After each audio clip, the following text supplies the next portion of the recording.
Saudara, upaya Pakistan untuk mendesak Presiden Donald Trump menunda tenggat serangannya ke Iran berhasil.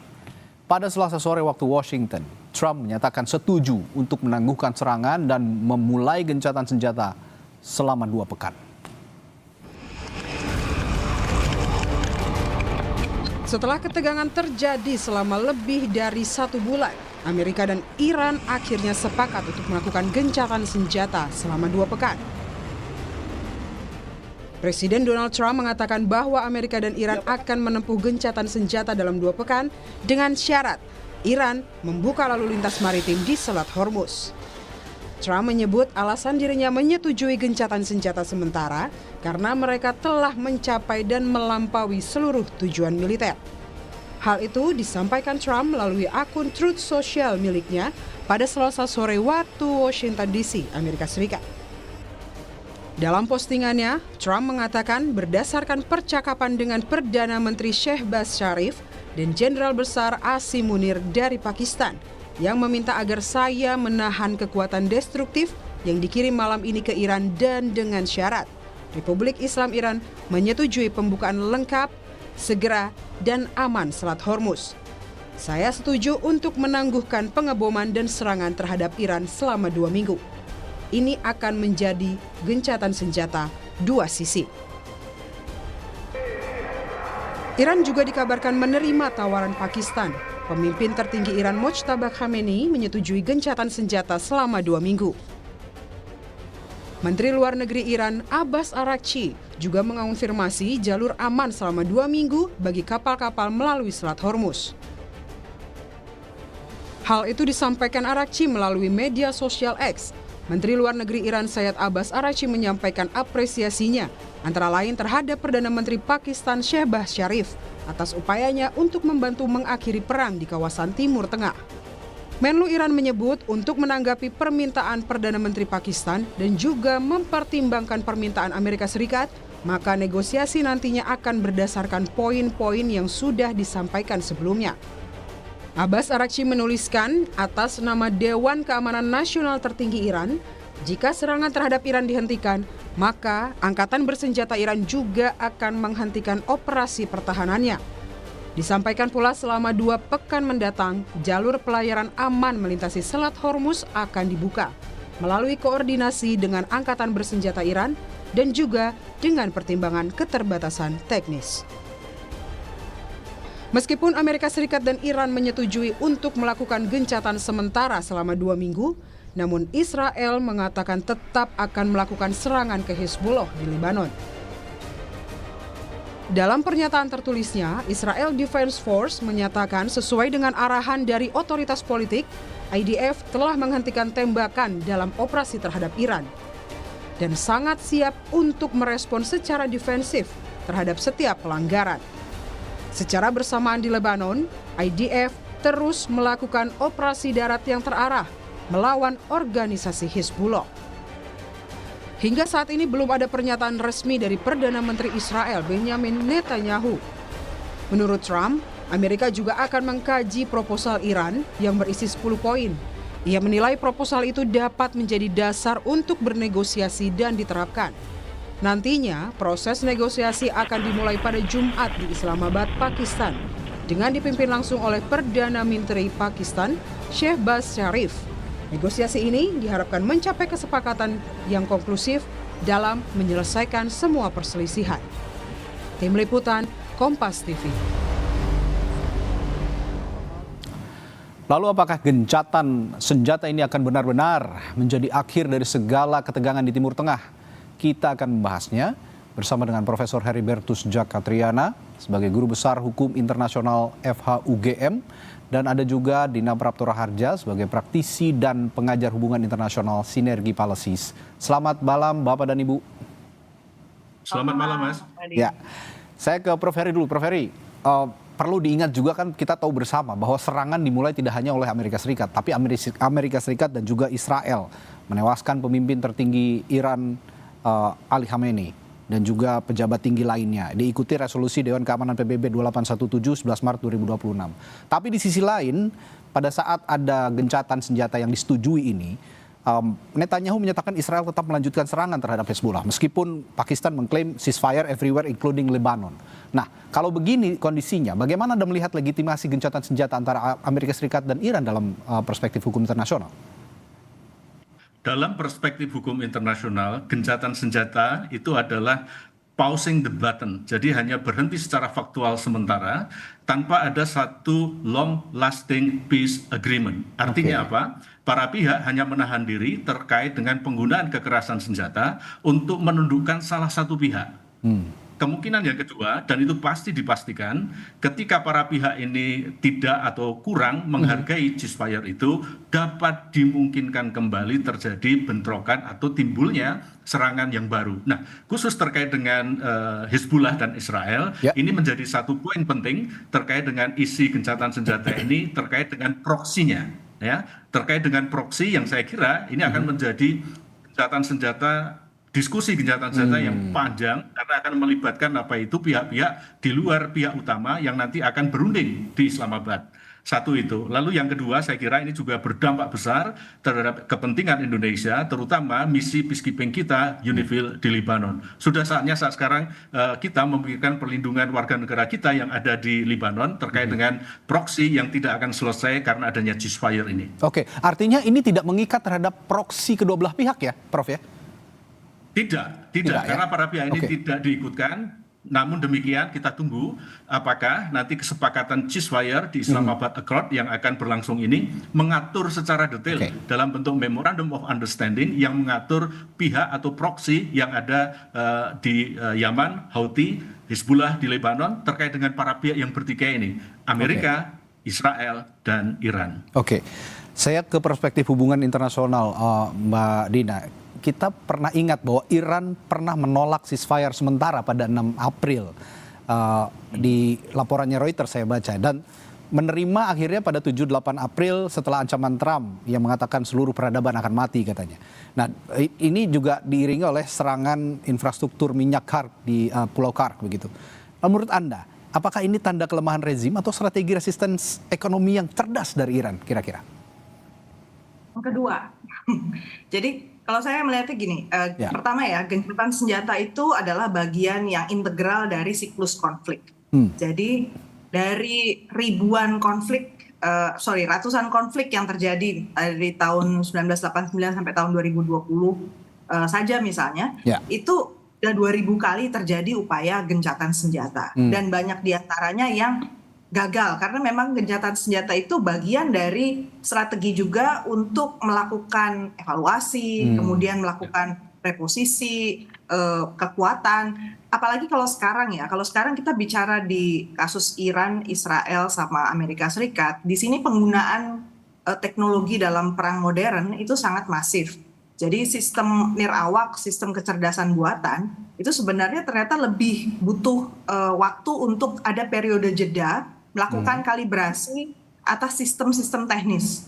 Jadi termasuk juga penggunaan deepfake dan kampanye disinformasi itu juga perlu evaluasi sehingga para aktor itu kemudian bisa mengkonsolidasikan ruang informasi mereka dan memenangkan narasi publik. Karena kita perhatikan ya, yang di satu sisi mereka bilang mau gencatan senjata, tapi di sisi yang lain sebenarnya kedua belah pihak sama-sama mengklaim sudah mencapai kemenangan. Kenapa saya bilang tadi poinnya bahwa Iran itu di sini sebenarnya dalam posisi yang lebih kuat?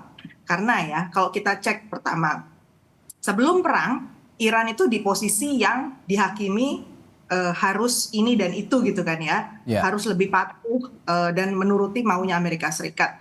Pada saat itu Iran tidak menguasai Selat Hormuz. Kenyataannya sekarang Iran sudah menguasai Selat Hormuz. Bahkan ketentuan yang diminta oleh Iran adalah legalisasi atau legitimasi penuh bahwa memang Iran berhak dan itu dijamin haknya dia untuk mengatur semua kapal yang lewat di Selat Hormuz, bahkan melibatkan peranan militer dari Iran di sana. Kemudian yang kedua, program nuklir. Kenyataannya tidak ditemukan program nuklir yang bisa dibilang ya inilah programnya, tetapi kenyataannya Iran berkeras untuk tetap lanjut dengan pengayaan uraniumnya, gitu. Jadi dan bahkan poin yang ketiga, pada saat kejadian ini Rusia dan China itu posisinya sebenarnya relatif lebih lemah daripada Amerika Serikat. Hari ini mereka berada di atas. Jadi sebenarnya kalau kita mau klaim siapa yang lebih kuat hari ini dibandingkan sebelum perang, yang jelas bukan Amerika Serikat. Ya, saya tertarik sekali dengan sikap yang diambil Iran yang begitu cepat ketika diajak untuk ceasefire kali ini. Karena sebelumnya kan sempat menolak bahkan proposal 45 hari menuntut penghapusan sanksi permanen begitu. Nah, tapi alih-alih Iran menerima dengan cepat, saya juga tertarik dengan proksi-proksi yang terlibat dalam perang ini, baik Iran maupun Amerika Serikat. Seperti tadi yang disinggung oleh Prof. Heri, ini tidak mengikat semua proksi-proksi dari kedua negara yang sedang bertikai, maupun baik Amerika Serikat maupun Iran. Nah, kalau melihat kondisi seperti ini, kalau memang ada serangan dari proksi dan akhirnya menyasar justru ke Iran, karena ya kalau ke Amerika Serikat mungkin hanya di pangkalan-pangkalan, tidak langsung ke negaranya, tidak langsung ke jantungnya. Kira-kira apa reaksi Iran yang akan muncul, Mbak Dina? Reaksi Iran, saya kira satu, Iran sudah menghitung pasti di posisi-posisi kunci di mana dia dianggap rentan atau dia bisa menjadi sasaran tembak, dia akan melakukan serangan balasan langsung. Seperti kemarin tekniknya dia lah, tit for tat. You serang saya di satu titik, dia akan serang balik dengan tidak kalah kuatnya gitu. Kemudian yang kedua, fasilitas infrastruktur negara-negara Teluk ini loh masih menjadi taruhan besar.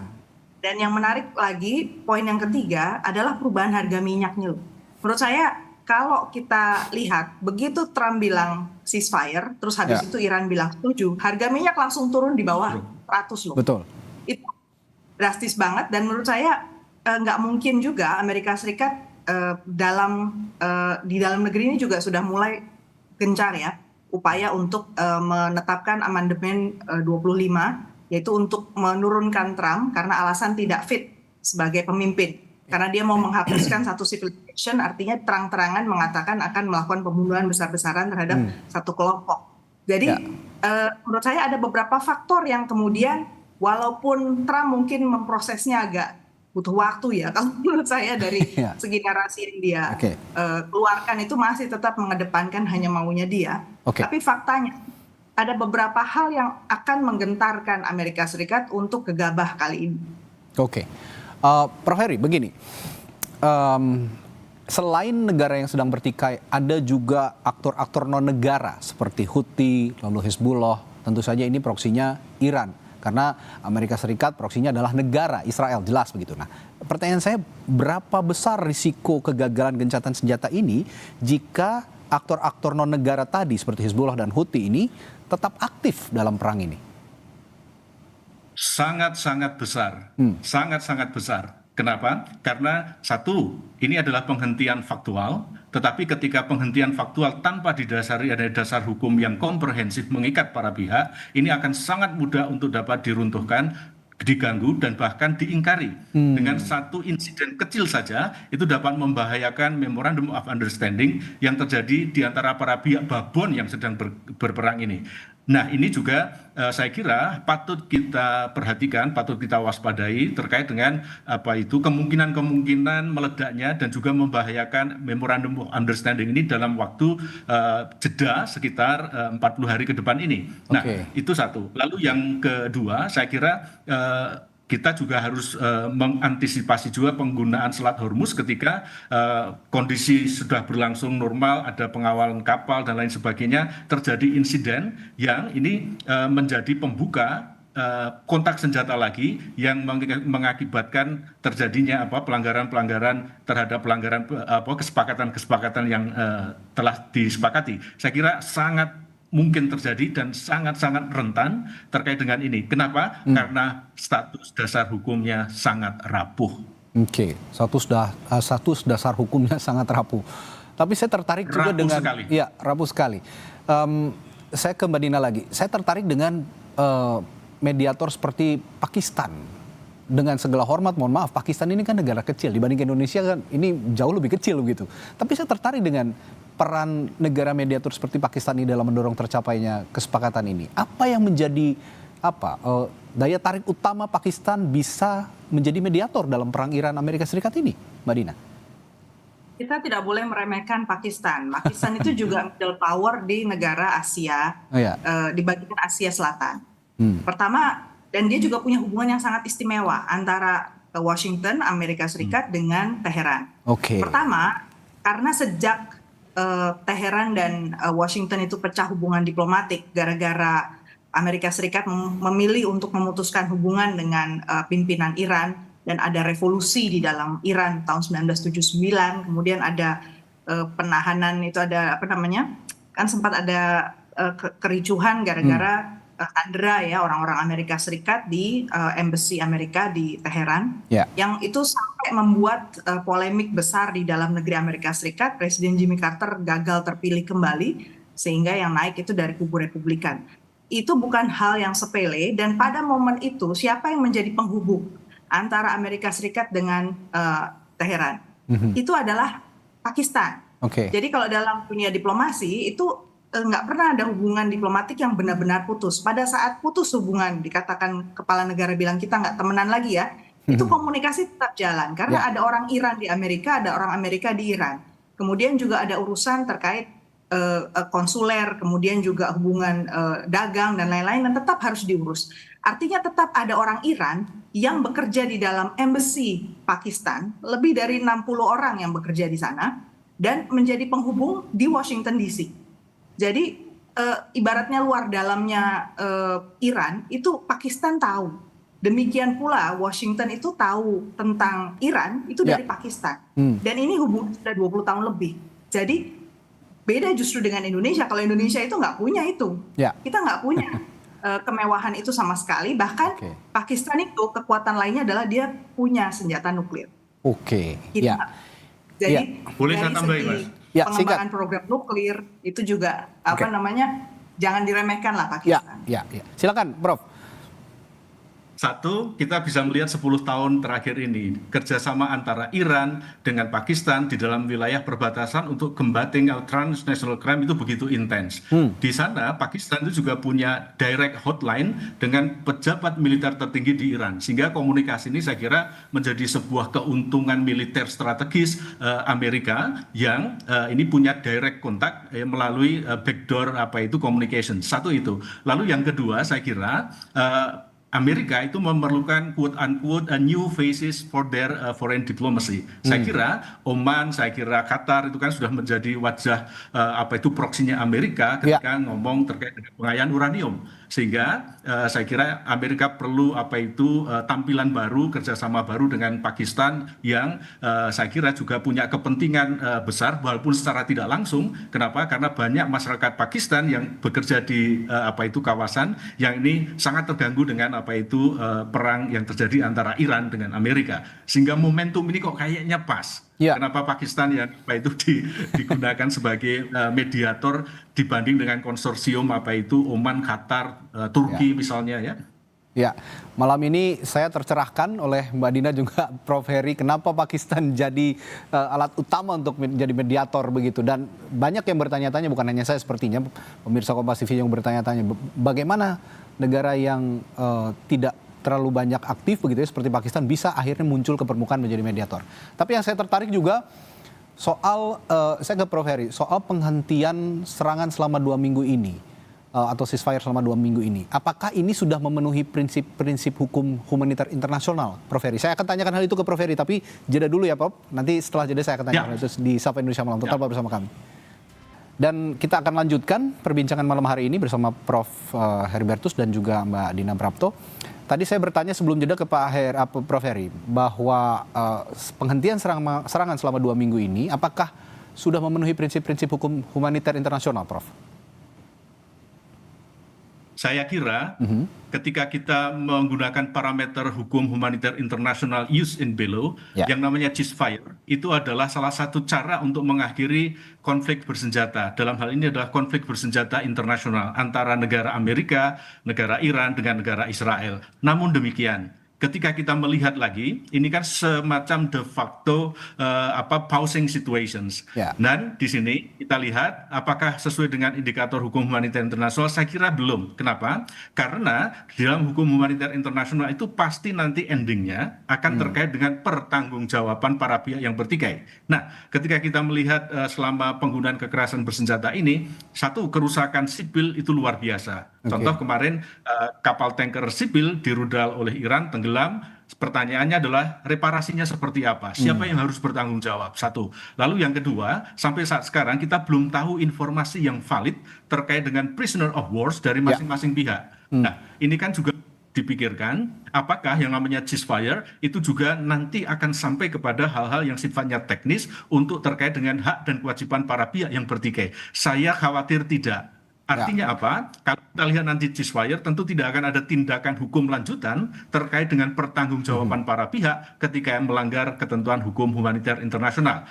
Apa yang saya khawatirkan di dalam, mohon maaf, pidato pengukuhan guru besar saya beberapa waktu lalu, tahun lalu, adalah bagaimana tanggung jawab para pihak yang bertikai yang menggunakan laut sebagai saat sekarang preferable options ketika conducting hostilities. Nah, sekarang mari kita lihat Selat Hormuz itu menjadi satu wilayah yang sangat-sangat rentan terkait dengan marine distractions karena para pihak ini yang bertikai. UNCLOS itu tidak mengatur itu, tetapi ada satu aturan terkait dengan Sanremo manual, tetapi saya kira ini sangat jauh untuk dapat diterapkan. Kenapa? Karena statusnya adalah ceasefire dan bukan peace treaty di antara para pihak yang bisa diikuti dengan penegakan hukum humaniter internasional. Baik. Saya ke Mbak Dina. Saya tertarik juga soal posisi Selat Hormuz dalam kondisi ceasefire saat ini. BBC, saya mengutip BBC, ini mengatakan bahwa saat ini kondisi ceasefire ini, gencatan senjata ini hanya partial win atau kemenangan parsial untuk Donald Trump. Karena juga ini sekaligus membuka pintu negosiasi di Islamabad. Tapi apakah itu betul bahwa ini hanya partial win atau justru menguntungkan Iran jangka panjang karena berhasil membuka kembali Strait of Hormuz tanpa kehilangan proksi sepenuhnya, Mbak Dina? Saya merasa bahwa media itu kita juga harus lebih bijak dalam membaca statement-statement dari media. Begitu cepat juga perubahan narasi yang muncul, dan kita bisa lihat bahwa kalau media Amerika Serikat itu ada kecenderungan untuk menonjolkan sisi yang dianggapnya lebih baiklah Amerika Serikat hari ini dibandingkan Ukraine. Padahal faktanya kita lihat tidak. Kita menurut saya lebih bijak melihat gencatan senjata kali ini dari perspektif militer. Saya sepakat dengan Prof. Heri tadi bahwa poinnya itu jangan dilihat dulu terlalu jauh sampai ke humaniter, karena ini bukan peace treaty. Kita jadikan ini baru sebatas gencatan senjata dari perspektif militer. Karena pihak yang bertikai seringkali juga menyetujui ada satu jeda demi mengambil keuntungan strategis yang immediate sifatnya, yang sifatnya langsung bisa dirasakan. Tadi seperti poinnya adalah untuk kalibrasi ulang persenjataan mereka, kemudian evaluasi, dan jangan lupa poin yang ketiga, di dalam perang ini ada pihak ketiga yang tidak ikut dalam meja negosiasi tapi sangat menentukan. Yang saya sebut tadi ada Cina, ada Rusia, Israel juga, walaupun dia setuju, kita tahu persis hatinya sudah bilang ya terang-terangan dia nggak akan berhenti menyerang Lebanon. Dan Israel ini juga dalam posisi sangat amarahnya luar biasa besar. Dan garis politiknya itu sangat mentok kanan gitu ya, kalau saya bilang terang-terangan saja ya. Jadi sejak perang berkecamuk di sekeliling negara Israel dan jatuh pimpinan di Libya, di Irak, kemudian di Suriah, Anda bisa membayangkan situasi atau rasa tidak aman itu sangat besar dirasakan oleh orang-orang atau pimpinan Israel. Sehingga yang ada di kepala mereka, saya jamin pasti ingin memastikan bahwa mereka siap tempur kapanpun. Nah, saat ini data menunjukkan bahwa mereka itu sudah mulai kekurangan amunisi. Jadi mereka harus lebih taktis memilih waktu yang tepat dan sambil istilahnya mengisi ulang, refill dari amunisi mereka. Jadi ini singkat sekali menurut saya jeda militer ini. 2 minggu nggak terasa ya? Nggak terasa 2 minggu itu. Dan kita harus hati-hati juga karena aktor non negara ada, intervensi pihak ketiga juga ada. Oke, kalau begitu saya akan ajukan pertanyaan masing-masing ke narasumber saya terakhir, singkat saja dan mulai Prof. Heri. Prof, dari perspektif hukum internasional dulu, Anda melihat dinamika kepercayaan atau trust antara Amerika Serikat dan Iran dalam proses negosiasi ini bagaimana? Saya mengatakan nol. Sekali Nol, lagi, ya? saya mengatakan nol. Oke. Kenapa? Karena masing-masing para pihak itu saling tergantung dengan pihak ketiga, Oke. ya. Itu satu. Lalu yang kedua, ketika bilateral trust itu menjadi masalah gede, saya kira kepentingan para mediator ini yang nanti akan menentukan arahnya. Nah, dari sini kita juga bisa melihat bahwa Islamabad Accord ataupun Memorandum of Understanding yang akan ada itu, kalau menurut falsafah Jawa, saya kira itu adalah sebuah situasi ngadeg, jegegeg, ugeg-ugeg, hemel-hemel. Tanpa fondasi yang kuat, maka tidak akan bisa berdiri kokoh selamanya. Sehingga para pihak masih sangat-sangat mungkin untuk bisa diganggu atau terganggu dalam situasi kondisi ini. Terutama sekali lagi saya sepakat dengan Bu Dina, adanya pihak proksi yang ini sangat terkait langsung ataupun tidak karena faktor ideologi, politik, dan juga masalah sosial dan budayanya sangat mempengaruhi ini. Baik, pertanyaan yang sama buat Mbak Dina. Soal trust ini dari perspektif hubungan internasional, bagaimana?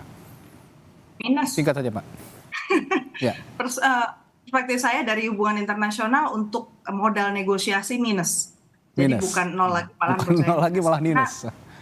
Oke. Karena poinnya di sini adalah bahkan ambigu sekali ya yang disampaikan oleh Amerika Serikat, karena dia yang paling sering bicara ya, Presiden Donald Trump, tentang apa yang dia sepakati dari pihak Iran. Itu nggak jelas sama sekali. Apa sih yang menurut dia membawa dia untuk ke meja perundingan, sama sekali nggak jelas menurut saya. Karena kalau disandingkan nih ya, 10 poin dengan 15 poin, yang saya rasakan justru ini banyak bentroknya di antara kedua permintaan itu. Dan satu yang sudah pasti nggak bisa dijamin oleh Amerika Serikat adalah jaminan non-agresi untuk Iran. Itu pengakhiran perang itu juga menurut saya nggak. Jadi harapan masyarakat soal perdamaian ini hendaknya kita tempatkan sesuai dengan porsinya. Kita tetap harus berjuang secara diplomasi, karena yang sedang berubah ini bukan sekedar tatanan di Timur Tengah, tapi juga tatanan internasional. Ya, tidak hanya di Timur Tengah, tapi tatanan internasional. Dan tadi saya sepakat dengan Mbak Dina juga Prof. Heri bahwa yang sekarang kita sedang perjuangkan adalah ya masing-masing diplomasi, gerakan diplomasi masing-masing negara ya. Tergantung kecakapan masing-masing diplomasi. Pentingnya itu Mas, saya kira. Pertanyaan pentingnya adalah selama 2 minggu jeda ini Indonesia akan ngapain gitu. Itu dia. Saya sepakat dengan Pak Bahlil. Ketahanan energi harus dikuatkan, diversifikasi supplier harus dilakukan, peningkatan kapasitas cadangan harus sampai 90 hari atau 100 hari gitu ya. Lalu yang kedua kita bisa menggunakan hal-hal yang sifatnya diplomatif konstruktif, Mas. Ya, jangan hanya terbuai dengan Selat Hormuz dibuka lalu kita santai-santai saja. Tidak bisa begitu juga ya. Baik, terima kasih Profesor Heribertus Jakatriana, Guru Besar Hukum Internasional FHUGM, dan Dina Praptura Harja, praktisi dan pengajar hubungan internasional Sinergi Policy, setelah berbagi perspektifnya di Sapa Indonesia malam hari ini. Selamat malam, sampai jumpa lagi Bapak dan Ibu.